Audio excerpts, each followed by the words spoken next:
Hello friends, welcome back my YouTube channel biology science. आज हम आप लोगों को अंतरालीय ऊतक अथवा एरियोलर टिश्यू के बारे में बताएंगे। तो पूरी जानकारी के लिए मेरा पूरा वीडियो अंत तक ध्यान से देखिए, और यदि अभी तक हमारे चैनल को सब्सक्राइब ना किया हो तो सब्सक्राइब जरूर कर लीजिए। चलिए शुरू करते हैं। संयोजी ऊतक पूरे शरीर में सबसे अधिक फैले होते हैं। ये शरीर का लगभग 30% भाग बनाते हैं। ये प्रत्येक अंग में भीतर तथा बाहर और विभिन्न अंगों के बीच बीच में भी पाए जाते हैं। अंगों और इनके विभिन्न ऊतकों को साधना, सहारा देना और परस्पर जोड़े रखना संयोजी ऊतकों का मूल कार्य होता है। जंतुओं में 8 प्रकार के संयोजी ऊतक पाए जाते हैं। ये 8 प्रकार आपके सामने चार्ट में दिख रहे हैं। इनमें से मैंने कंडरा, स्नायु, उपास्थि, अस्थि, रक्त आदि पर वीडियो पहले से ही अपलोड कर रखा है। मतलब ये कि मेरे चैनल में पहले से ही संयोजी ऊतक का वीडियो, या कह लीजिए कि सभी ऊतकों का वीडियो, चाहे वो जंतु ऊतक हो, वनस्पति ऊतक हो, सभी ऊतकों पर या सभी टिश्यूज पर वीडियो मेरे चैनल पे पहले से ही अपलोडेड हैं। वहां से आप देख सकते हैं। अब जो शेष बचे हुए हैं उनमें से एक एक करके हम अगले वीडियो में आपको बताते रहेंगे। आज के वीडियो में अंतरालीय ऊतक अथवा एरियोलर ऊतक या एरियोलर टिश्यू के बारे में हम आपको बताएंगे।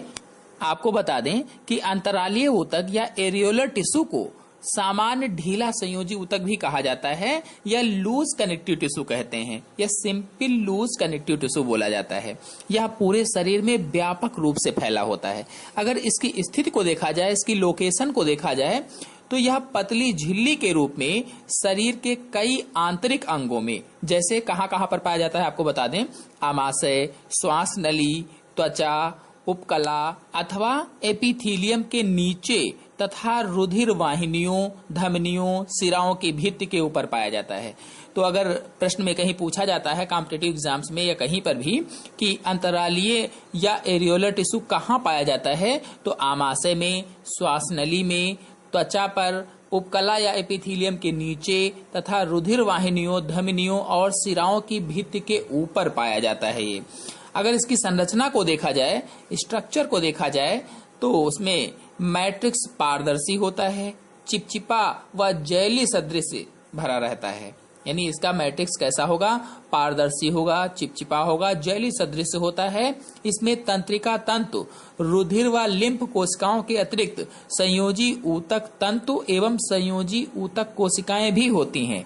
जैसा कि आपको चित्र में दिख रहा है, इसमें श्वेत कोलेजन तंतु अर्थात व्हाइट कोलेजन फाइबर्स जो होते हैं, ये तंतु सफेद रंग के होते हैं, मोटे होते हैं, अशाखित व पूलों में बंधे रहते हैं, पूल्स में बंधे होते हैं।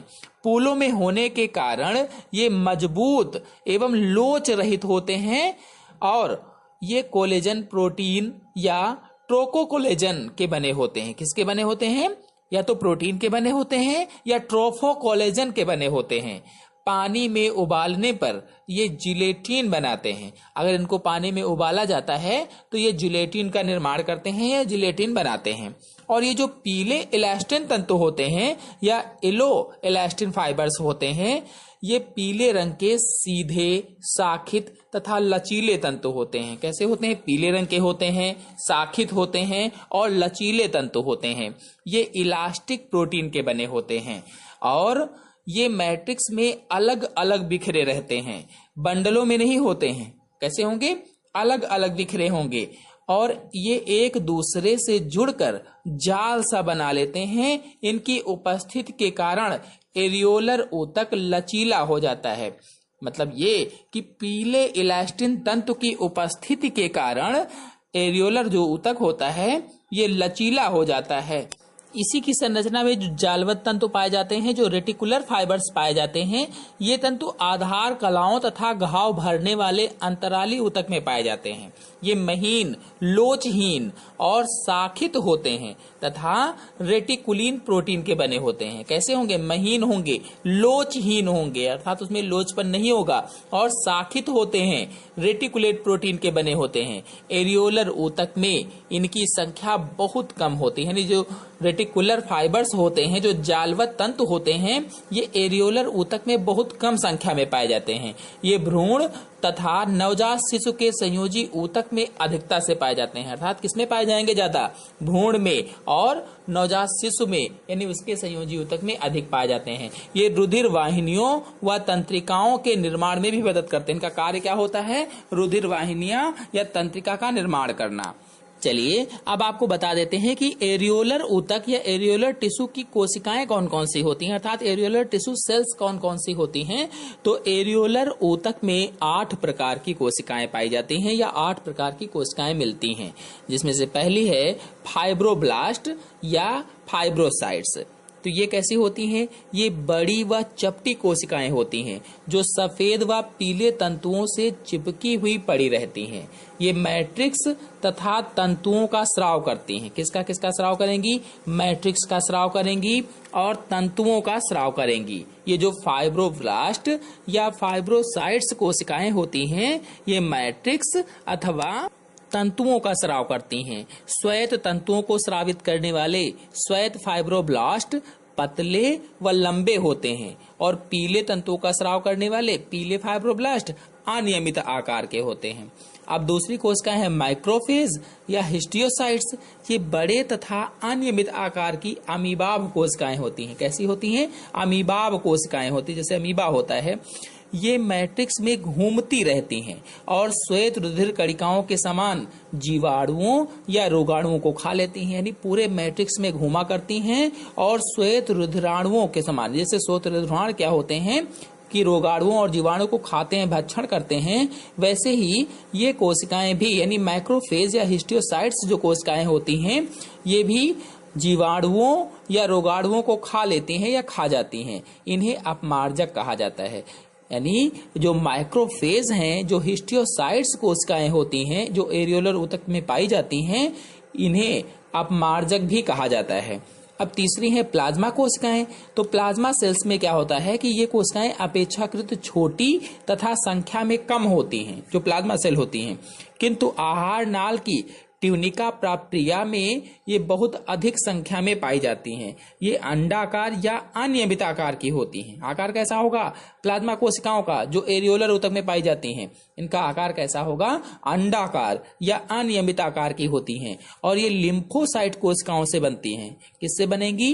प्लाज्मा कोशिकाएं जो एरियोलर ऊतक में पाई जाती हैं, लिम्फोसाइट कोशिकाओं से, और शरीर की रक्षा के लिए एंटीबॉडीज का निर्माण करती हैं या एंटीबॉडीज बनाती हैं। तो प्लाज्मा कोशिकाएं जो एरियोलर ऊतक में पाई जाती हैं, ये क्या करती हैं? शरीर की रक्षा के लिए एंटीबॉडीज बनाती हैं, ये एंटीबॉडीज का निर्माण करती हैं। इसी प्रकार से अगली कोशिका है जो एरियोलर ऊतक में पाई जाती है, मास्ट कोशिकाएं या मास्ट सेल। तो ये अन्य कोशिकाओं की अपेक्षा बड़ी होती हैं। मेढक में ये शाखित एवं अनियमित होती हैं, किंतु स्तनधारियों में कैसी होंगी? गोल अथवा अमीबाब होती हैं, अमीबा जैसी होती हैं। इनका जीव द्रव्य या कोशिका द्रव्य कणिकामय होता है। ये जो मास्ट कोशिकाएं हैं, मास्ट सेल हैं, ये कौन कौन से पदार्थों का स्राव करती हैं आपको बता दें। हिपेरिन स्रावित करती हैं जो रुधिर को जमने से रोकता है। हिस्टामिन स्रावित करती हैं जो एलर्जी के अवस्था में उत्तेजना पैदा करता है। यह रुधिर वाहिनियों को फैलाकर जलन, सूजन आदि से संबंधित प्रतिक्रियाओं को बढ़ाता है। और जो सीरोटोनिन है, ये वाहिका संकीर्ण का कार्य करता है, रुधिर स्राव को कम करता है तथा रक्त दाब को बढ़ाता है। तो ये तीनों जो पदार्थ स्रावित होते हैं मास्ट कोशिकाओं से, मास्ट सेल से, इंपॉर्टेंट है। विभिन्न कॉम्पिटिटिव एग्जाम्स में पूछ लिया जाता है कि मास्ट कोशिकाओं से कौन कौन से पदार्थ स्रावित होते हैं, या हिपेरिन का कार्य क्या है, तो रुधिर को जमने से रोकता है। हिस्टामिन का क्या कार्य है, तो एलर्जी की अवस्था में उत्तेजना पैदा करता है। और क्या क्या होता है, रुधिर वाहिनियों को फैलाकर जलन, सूजन आदि से संबंधित प्रतिक्रियाओं को बढ़ाता है। इसी प्रकार जो सीरोटोनिन है, ये वाहिका संकीर्ण का कार्य करता है और रुधिर स्राव को कम करता है तथा रक्तदाब को बढ़ाता है। अगली कोशिका है लिम्फोसाइट्स। तो ये गोल होते हैं और रोग प्रतिकारक पदार्थ व एंटीबॉडीज बनाते हैं। इसी प्रकार से क्रोमेटोफोर जो है, ये नेत्र, त्वचा आदि कुछ विशिष्ट क्षेत्रों में स्थित होते हैं। ये अत्यधिक शाखित कोशिकाएं होती हैं जिनमें मिलेनिन कणिकाएं भरी रहती हैं। और इसके बाद है वसा कोशिकाएं या फैट सेल्स। तो प्रत्येक वसा कोशिका में लिपिड का एक बिंदुक होता है जो कोशिका के अधिकांश भाग को घेरे रहता है। वसा कोशिकाओं में कोशिका द्रव्य व केंद्रक उपांतों के साथ स्थित होते हैं। और फिर अगला है मेसेनकाइमी कोशिकाएं। तो ये संयोजी ऊतक की अविभेदित कोशिकाएं होती हैं जो आवश्यकता पड़ने पर किसी भी प्रकार की उपरोक्त कोशिकाओं में रूपांतरित हो जाती हैं। इस प्रकार से ये एरियोलर ऊतक की कोशिकाएं हैं। मैंने बताया था 8 प्रकार की कोशिकाएं पाई जाती हैं। 8 प्रकार को मैंने आपको अच्छी तरह से समझा दिया है। अब आप लोगों को एरियोलर ऊतक के कार्य बता देते हैं कि इसका कार्य क्या क्या होता है। तो एरियोलर ऊतक निम्नलिखित कार्य करता है। पहला कार्य होगा, यह शरीर के समस्त अंगों के चारों ओर मिलता है, यानी चारों ओर पाया जाता है और त्वचा को उसके नीचे स्थित संरचनाओं को बांधे रखता है। एपिथीलियम की परतों को जोड़कर ये मेसेंट्रीज बनाता है। दूसरा कार्य होगा, आसपास के अन्य ऊतकों को यह पोषक पदार्थ प्रदान करता है। और तीसरा होगा, इसमें उपस्थित फैगोसाइट संक्रमण व अनिष्टकारी पदार्थों से सुरक्षा प्रदान करते हैं। चौथा कार्य है, लचीलापन होने के कारण या अन्य ऊतकों के तनन में सहायता करता है। और पांचवा है, रुधिर वाहिनियों के चारों ओर एक आच्छाद बनाता है। इस प्रकार से ये प्रमुख कार्य करता है एरियोलर ऊतक। तो आज के अंक में इतना ही। तो आशा है आप लोगों को एरियोलर ऊतक या एरियोलर टिश्यू या अंतरालीय ऊतक अच्छी तरह से समझ में आ गया होगा। तो आज के अंक में इतना ही। अगले अंक की जानकारी के लिए मेरे चैनल को सब्सक्राइब कर लीजिए और साथ में बेल आइकन को भी प्रेस कर लीजिए ताकि आने वाले अगले वीडियो की नोटिफिकेशन भी, उसकी जानकारी भी आपको सबसे पहले प्राप्त हो जाए। धन्यवाद।